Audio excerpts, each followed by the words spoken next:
நமஸ்காரம். மகாபாரதத்தில் சாந்தி பருவத்தில் மோட்ச தர்மத்தை சேவித்துக் கொண்டிருக்கின்றோம். இன்று நாம் சேவிக்க இருப்பது நேற்று சேவித்த வியாசர் உலகம் அனித்தியம் என்பதையும் பிரம்ம ஞானத்தினால் மோட்சம் பெறுவது அவசியம் என்பதையும் சுகருக்கு சொல்லியது எனும் அந்த அத்தியாயம் மீண்டும் தொடர்கிறது. வியாசர் சுகமுனியை பார்த்து பேசுகிறார். குழந்தாய், இகத்தில் கலக்கத்தை அடைந்த உனக்கு காதும் அடைக்கப்பட போகிறது. ஆகையால் உத்தமமான சமாதியை செய். அஜாக்கிரதையால் உண்டான கர்மத்தினால் சிதறின பூர்வ புண்ணிய பாவங்களை நினைத்து பச்சாதாபத்தை அடையப் போகிறாய். தனிமையான தர்மமாகிற நிதியையே தேடக்கடவாய். பலம், அங்கம், அழகு இவைகளை குறைக்கிற ஜரையானது உன்னுடைய சரீரத்தை தளர்ச்சி உள்ளதாக செய்ய போகிறது. கேவலம் புண்ணிய நிதியை தேடக்கடவாய்.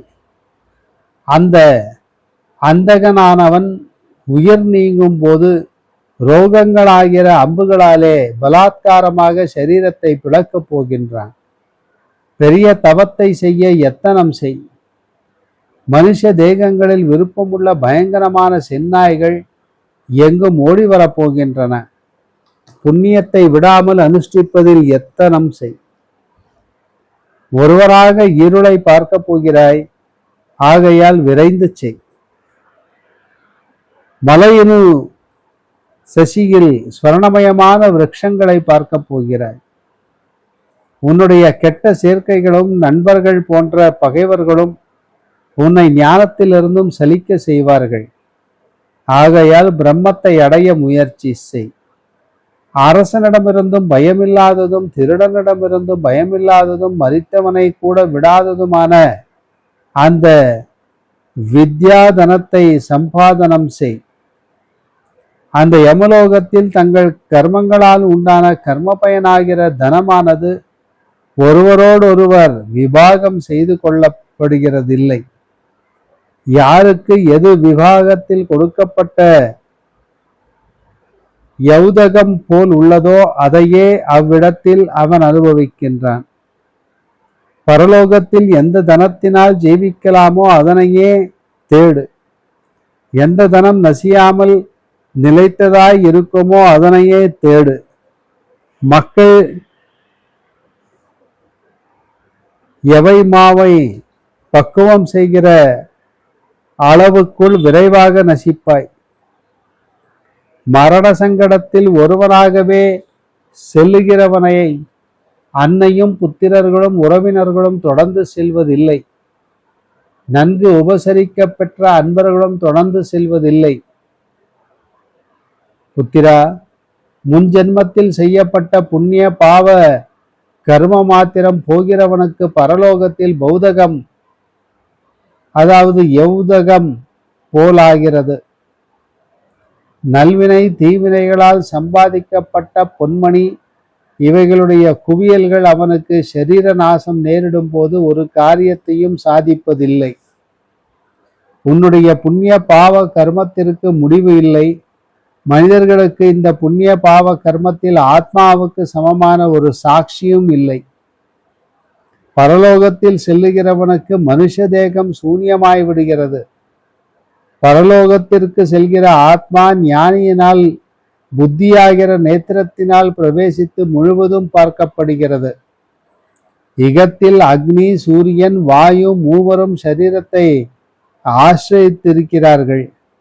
தர்மத்தை பார்க்கின்ற அவர்களே அதற்கு சாட்சிகளாகின்றனர். அவர்கள் இரவும் பகலும் எல்லா இடங்களிலும் ஸ்பரிசிக்கிறவர்களும் சஞ்சரிக்கிறவர்களுமாக இருத்தலால் வெளிப்படையும் இரகசியமுமான செய்கையால் உன் தர்மத்தையே காப்பாற்று. பரலோகமானது அநேக சத்ருக்களை உடையதும் விகார ரூபமுள்ள பயங்கரமான ஈக்களை உடையதுமாய் இருத்தலால் தனக்குரிய கர்மமே ரட்சிக்கப்பட வேண்டும். தான் செய்த கர்மம் பரலோகத்தில் வரும் அந்த இடத்தில் தங்கள் கர்மங்களை ஒருவருக்கொருவர் பிரித்து கொள்வதில்லை. தான் செய்த கர்மத்தால் உண்டான பயனை அப்படியே அனுபவிக்க வேண்டும். அப்சரசுகளுடைய கூட்டங்கள் மகிழ்ச்சிகளுடன் விமானத்திலே ஏறி இஷ்டமான இடம் சென்று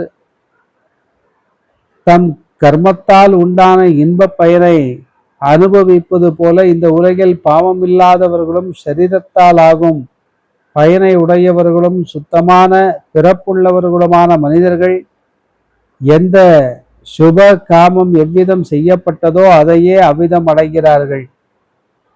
அவர்கள் கிரகஸ்தர்களாகிற அணைகளாலே பிரம்மா, பிரகஸ்பதி, இந்திரன் இவர்களுடைய சிறந்த லோகங்களை அடைகிறார்கள். மீண்டும் மதிமயக்கத்தை செய்யாத விஷயத்தை 1000 விதமாகவும் அநேக விதமாகவும் சொல்லுவதற்கு உற்சாகப்படுகிறேன். ஆகையால் நீ பரிசுத்தமாக செய்கிற தர்மமே உனக்கு பிரபு. 24 பிராயங்கள் சென்று விட்டன.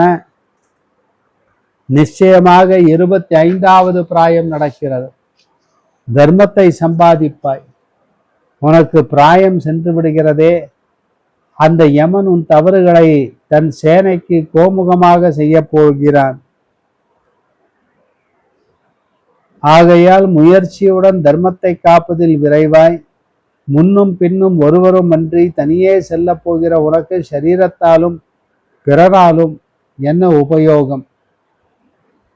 பரலோகத்தில் தனித்து செல்கிறவர்களுக்கு பய காலங்களில் நன்மை செய்யக்கூடிய அந்த நிதியை மட்டுமே தேடக்கடவாய். ஒருவரிடத்திலும் அபிமானம் இல்லாதவனும் யாராலும் தடுக்க முடியாதவனும் பிரபுவுமான மிருத்யுவானவன் நுனி முதல் அடி வரை உள்ள அந்த பந்துக்களுடன் அபகரிப்பான். ஆகையால் தர்மமாகிற நல்ல நிதியை தேடு. புத்திரா, நான் இம்மையில் எல்லாராலும் சம்பதிக்கப்பட்ட உதாரணத்தை எனது அனுபவத்தாலும் அனுமானத்தாலும் உனக்கு எடுத்துரைத்தேன். அவ்விதம் செய். தனது கர்மத்தால் சம்பாதிக்கப்பட்ட தனங்களை கொடுப்பவன் ஒருவனே புத்திமோகத்தால் உண்டான குணங்களை உடையவன். அவன் சுப கர்மங்களை செய்கிறவனுக்குள்ள எல்லா நன்மைகளையும் அடைகின்றான். அப்படிப்பட்ட இந்த அர்த்த ஞானமானது கிருதஜ்ஞனுக்கு பயன் தரத்தக்கதாய் இருக்கிறது. கிராமத்தில் வசிப்பவனுக்கு பற்றுதல் என்பது கட்டும் கயிறு. புண்ணியசாலிகள் இதை அறுத்து விட்டு செல்கிறார்கள், பாவிகள் இதை அறுப்பதில்லை. மரிக்கப் போகிற உனக்கு தனத்தாலும் உறவினர்களாலும் புத்திரர்களாலும் என்ன பயன்? ஹிருதய குகையை அடைந்து ஆத்மாவை தேடு. உன்னுடைய பிதாமகர்கள் எல்லோரும் எங்கே போனார்கள்? நாளை செய்வதை இன்று செய்ய வேண்டும். மாலை நேரத்தில் செய்வதை முற்பகலிலேயே செய்ய வேண்டும். மிருத்யுவானவன் இவருடைய காரியம் முடிந்ததையும் முடியாததையும் எதிர்பார்க்க மாட்டான். மரித்தவுடன் பந்துக்களும் ஞாதிகளும் சுக்குருதுகளும் பின்தொடர்ந்து வந்து மனிதனை அக்னியில் போட்டுவிட்டு திரும்பி விடுகிறார்கள். ஆகையால் பரமாத்மாவை அடைய விருப்பமுடையவனும் சோம்பல் இல்லாதவனுமாகி நாஸ்திகர்களும் தயை இல்லாதவர்களும் பாவ புத்தி உள்ளவர்களுமான மனிதர்களை தடையின்றி இடப்பக்கமாக செய். இவ்வாறு உலகம் கெடுக்கப்பட்டும் காலத்தால் பீடிக்கப்பட்டும் இருத்தலால் மிகுந்த தைரியத்தை அடைந்து எல்லா விதத்தாலும் தர்மத்தை செய். ஆனால் இந்த ஞானோபாயத்தை நன்றாக அறிகிற மனிதன் இம்மையில் தன் தர்மத்தை நன்றாக செய்து பரலோகத்தில் சுகத்தை அனுபவிக்கின்றான். அறிந்தவர்களுக்கு தேகம் வேறானாலும் மரணம் இல்லை. நன்றாக காக்கப்பட்ட தர்ம மார்க்கத்தில் நாசமும் இல்லை. தர்மத்தை விருத்தி செய்கின்றவனே பண்டிதன். தர்மத்திலிருந்து நழுவுகிறவன் தாபத்தை அடைகின்றான். கர்ம மார்க்கத்திலிருந்து தன் புண்ணிய கர்மங்களை செய்தால் அவற்றை செய்தவன் முறைப்படி பயனை அடைகின்றான். இழிந்த கர்மத்தை செய்தவன் நரகத்தை அடைகின்றான். தர்மத்தின் கரையை அடைந்தவன் ஸ்வர்க்கத்தை அடைகின்றான். ஸ்வர்க்கத்திற்கு படி போன்றதும் அடைய வரிதுமான மனுஷ ஜன்மத்தை அடைந்தவன் தன்னை மீண்டும் நழுவாமல் இருக்கும்படி செய்து கொள்ள வேண்டும். ஸ்வர்க்க மார்க்கத்தை அனுசரித்து தர்மத்தை மீறாமல் இருக்கிற புத்தி உடையவனை புண்ணிய காமம் உடையவன் என்றும் மித்திரர்களாலும் பந்துக்களாலும் துக்கிக்க தகாதவன் என்றும் சொல்லுகிறார்கள் என்று சொல்லிக் கொண்டிருக்கிறார் வியாச பகவான் தன்னுடைய மகளான சுகமுனியை பார்த்து. இன்னும் அவருக்கு அறிவுரைகள் தொடர்கிறது இந்த அத்தியாயத்தில். மீண்டும் நாளை சந்திப்போம் போது தொடர்ந்து சேவிப்போம். நமஸ்காரம்.